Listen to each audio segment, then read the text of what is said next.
Good afternoon, everyone. My name is Sean Tay. Matrix Connexion is a Malaysian company. We started about in 2008. We are unique in this way. We are a Google Cloud service partner, and we only focus on two things. One is G Suite, or the Google Office Suite, and the second one is GCP, particularly in infrastructure modernization and migration. So with that, having said, these are our customers that we have actually had the opportunity to serve over the years in 2008 till today. So one thing that I'm very happy about is that we are seeing that our customers are actually moving into the center box, where they not only just implement G Suite or GCP, but they're actually starting to shift into the middle box where they try to actually build a journey that is complete end-to-end on Google Cloud.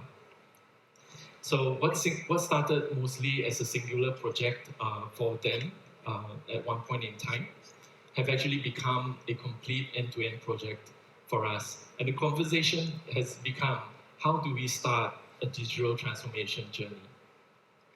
So in this sense, they not only look at G Suite as a single point solution, and they no longer look at implementing solutions that would actually fit just one operational improvement, but rather they would try to look at to see how the whole solution would be able to be part of their digital transformation journey. And of course, the usual drivers are the cost, the ease of deployment, the speed of deployment, scalability, and security. But that's just part of the story. We see this also because it's actually a journey. Digital transformation has these stages and they have all these common challenges. And while the challenges are very real, and as this report suggests, there are two highlights that I would like to call out. One is most companies in the early stages of digital transformation does not have a strategy for digital transformation. The second part is also digital fluency at the top management. Digital fluency at the top management is not so much in the mastery of the technical technologies that the company adopts, but it's more about being able to articulate and being able to appreciate the value of technologies for a business or for the future of a business. So what can we do about this? I see two things. First is there is going to be a big change in our Ministry of Education, the way they are implementing learning transformation using G Suite for the whole nationwide, which is already happening right now. And with this, it gives me great pleasure to offer you the two explanations that I see to be a solution to these two problems that exist. One is be prepared for the next generation of workforce that's coming into the market because of what MOE is doing right now. And two is have a strategy.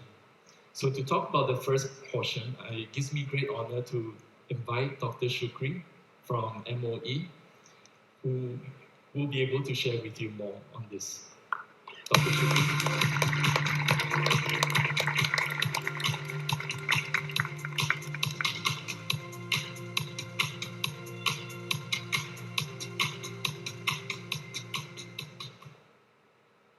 Hi, good afternoon, everyone. I hope you're not too sleepy. Is it before lunch or after lunch? Or you had too much coffee like me? I'm a little bit hyped up. So my name is Shukry. I'm the fancy title, Principal Assistant Director from the Educational Resources and Technology Division. Basically, I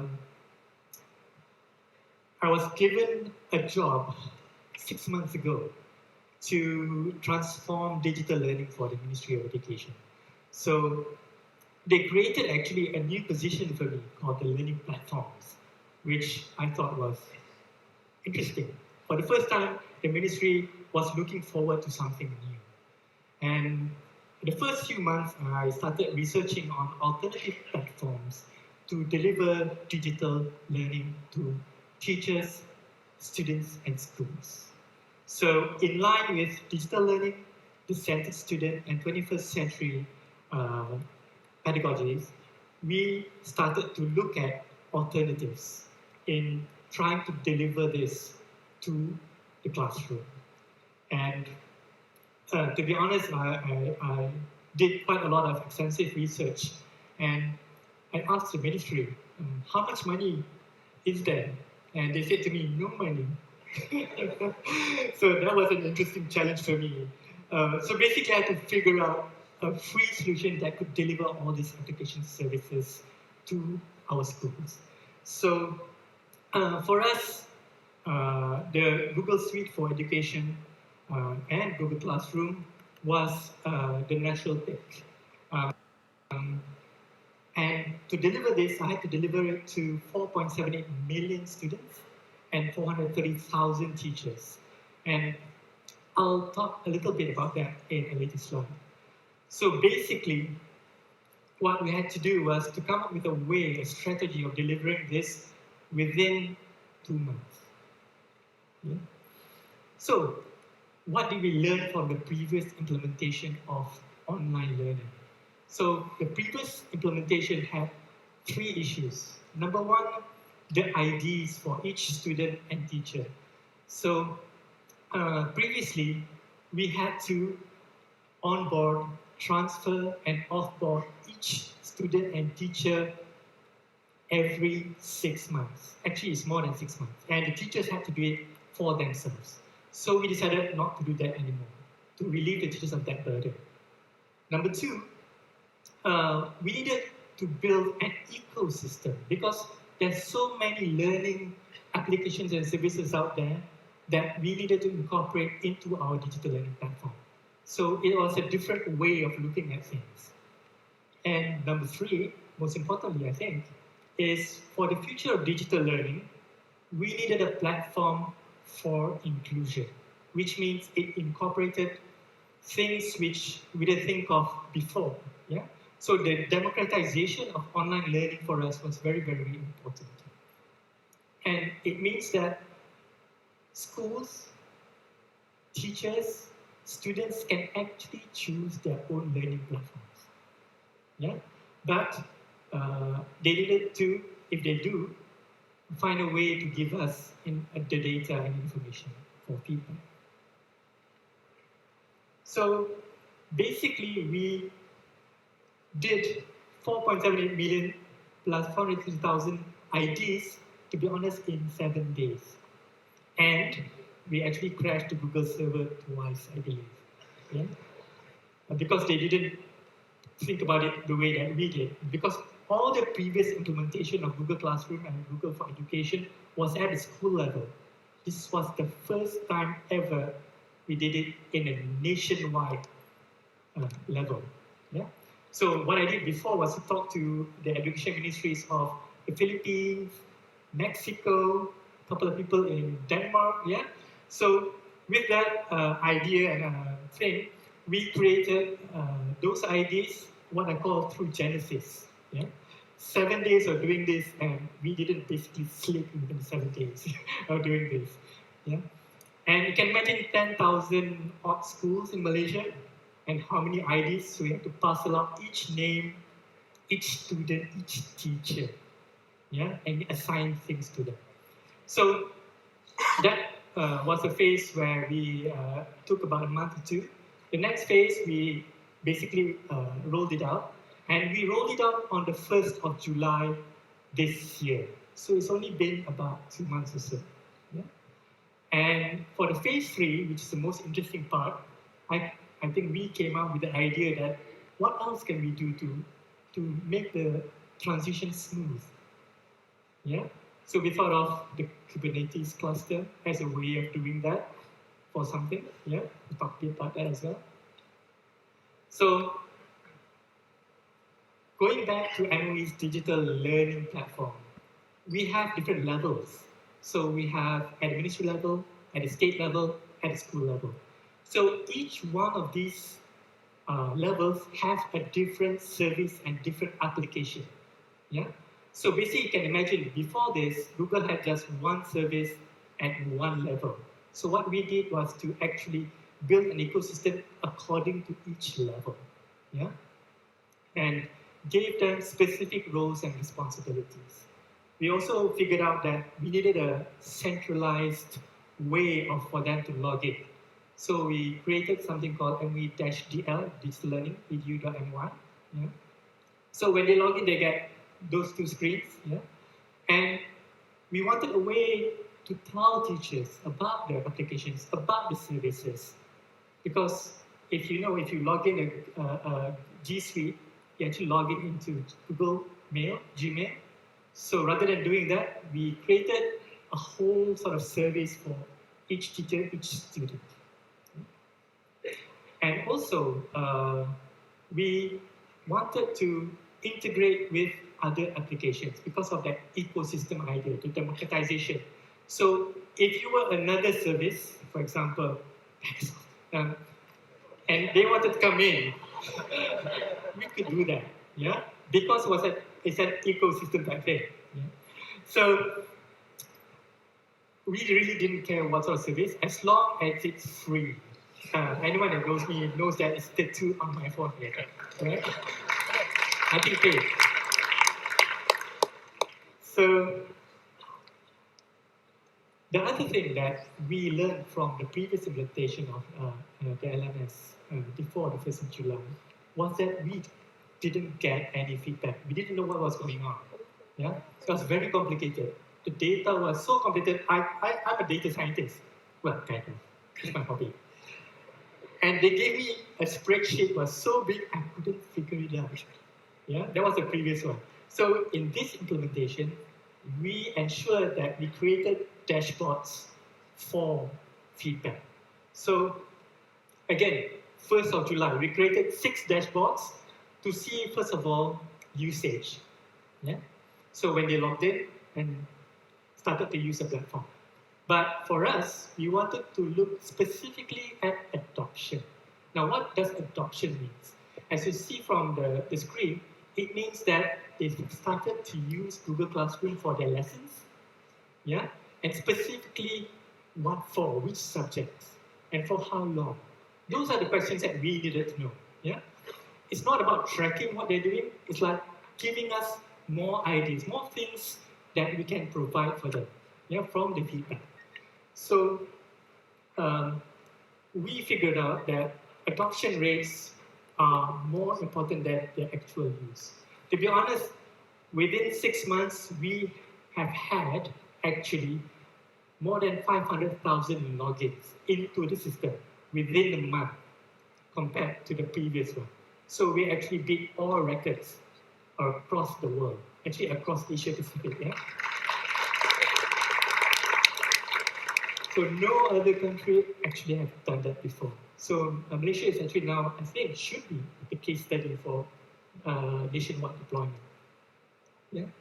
So for us, even though we have the dashboards for analytics and online learning, we need also to look at what sorts of feedback are more important. So for teachers, I guess for right now, it's for them to use first, to get things going, yeah?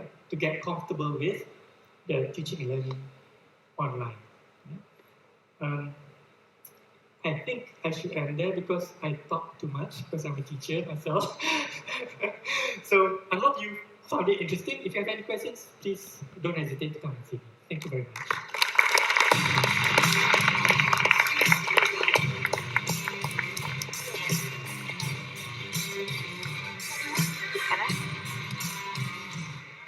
Thank you very much, Dr. Shukry, for that sharing.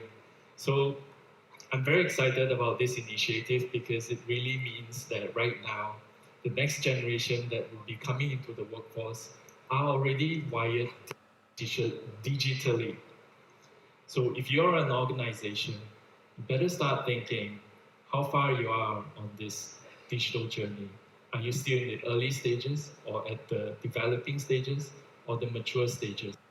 Because if you're still behind, you won't be able to digitally engage this new talents that's coming into the workforce. And that's why I wanted so much for MOE to be in this session, because I think it's a wake-up call to a lot of enterprises who are still lagging, who have not really put a digital strategy for transforming your organization in place, because the next generation is going to be very different. If they're exposed to this at school, from the very young stages. Imagine when they start work at your place and you give them a machine that's not connected, has a locally installed application, client-server kind of architecture. They will just be like, how is this relevant, right? So on behalf of MOE, actually, if I'm otherwise corrected, I would think that this is the world's largest and fastest G Suite deployment in 7 days. Unless Googlers can tell me I'm wrong. But otherwise, I think on behalf of MOE, if there is an award, we'd like to have one. Yeah. So let me show you a peek of how we did it. And here I'd like to take the opportunity to thank my team. Who here is a G Suite admin or have deployed G Suite before in this room? Okay, many hands goes up. So 5.3 million is something that we've never looked at deploying. And here I'd like to thank from MOE, Dr. Shukry, and the MOE Padu IT team. And from my team, I'd like to specifically thank Kwa, Sharifah, and Shirley, just 3 people who actually did this in 7 days. Yeah, a big round of applause to them because they worked round the clock and we knew that we had 7 days. We had the meeting at MOE on June 20th, and we were told that the public announcement would go out on July 1st. We actually got the console on July 28th, I believe. No, June 28th, sorry, or 27th. But anyhow, this is the complexity that we have to work with. 10,000 schools, we have to fit all these 5.3 million users into all these organizations with all the administration rights and fields. Of course, all of us who have deployed G Suite before, you know you can do a CSV upload. But a CSV upload is only 500 users per upload. If we were to do this, it would be too slow, and we won't be able to make it in 7 days. And this is how many CSV files you have to break down and how many uploads you have to do per day. What we did was we actually spin up a Google Cloud Compute Engine to actually deploy this via scripts. And of course, we had to split the 5.3 million users into organizations already so that when we execute the script, the users will be placed in the right organization unit with all the first name, last name, school IDs, and so on. And we thought we were all good. And then we got this, right? We got a whole bunch of errors saying that quota limit exceeded, right? And we were very stumped. So it turns out that on GCP, you could only have 150,000 queries per day, and you could query 1,500 queries per 100 seconds. So this to us, if we follow this math, in 7 days, we could only deploy 1 million. So we had to ask Google, can you increase the limit? 24 hours later, Google responded and they increased the limit to 2 million. So we were all full speed ahead. What did we do? We spun up 9 compute engines. Each compute engine ran 6 command prompts. Each command prompt processes 30,000 users creation at a go. That's how Kwa's bedroom looks like. Opening up the 9 virtual machines and monitoring that nothing gets stopped. The challenge is also that if any of this CSV file breaks, what he had to do is he had to then go back, find that list where it stopped, delete what was on top, and then continue to process the rest. So that's also very painful. We could have done 150,000 CSV files. But imagine if something happened and then you have to scroll through 150,000 lines. It's not efficient.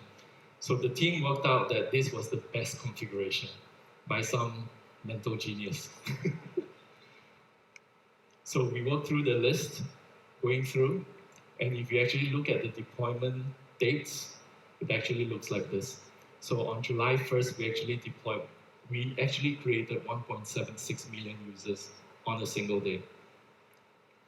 So my hands off, that, ladies and gentlemen, was how we did it in 7 days.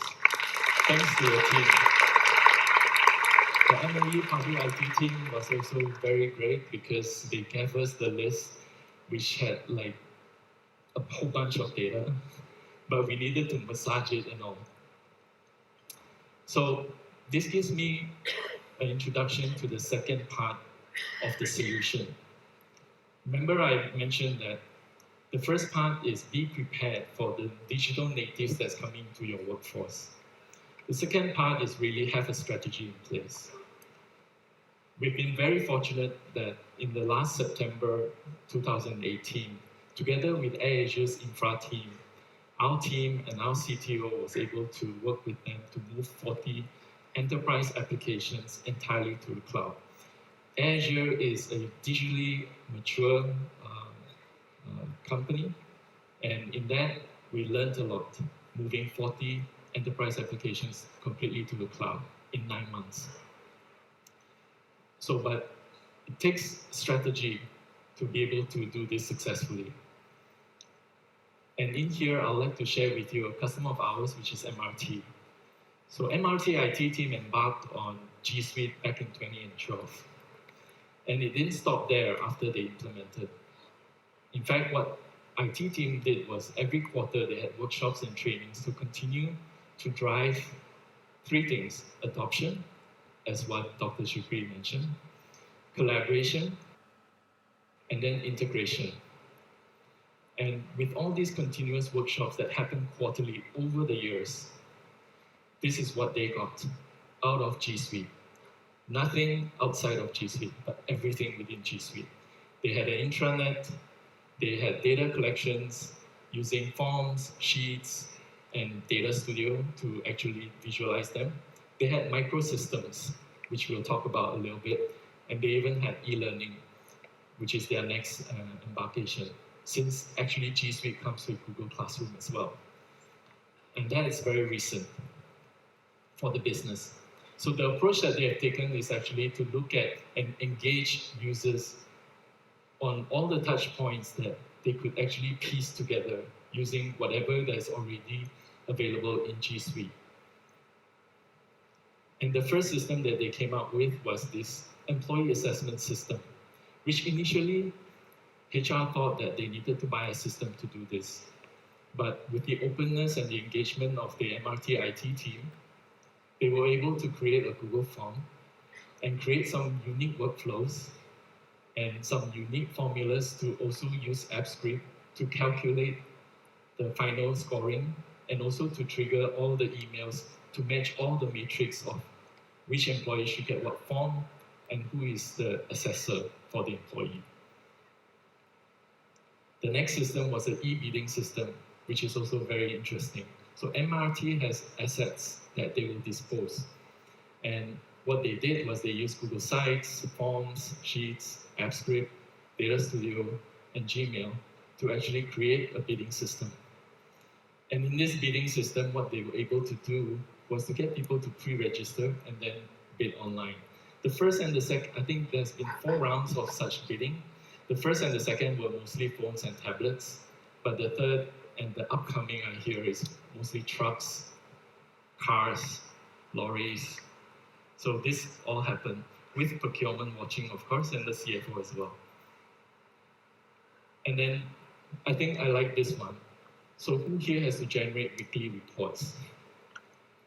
Yeah, I think most of us do. So what MRTID did for those QA engineers who needed to submit weekly reports was each QA engineer would get a form. And all they needed to do was to fill in the values, then hit a button. The button will execute a script to actually compose those values into a document.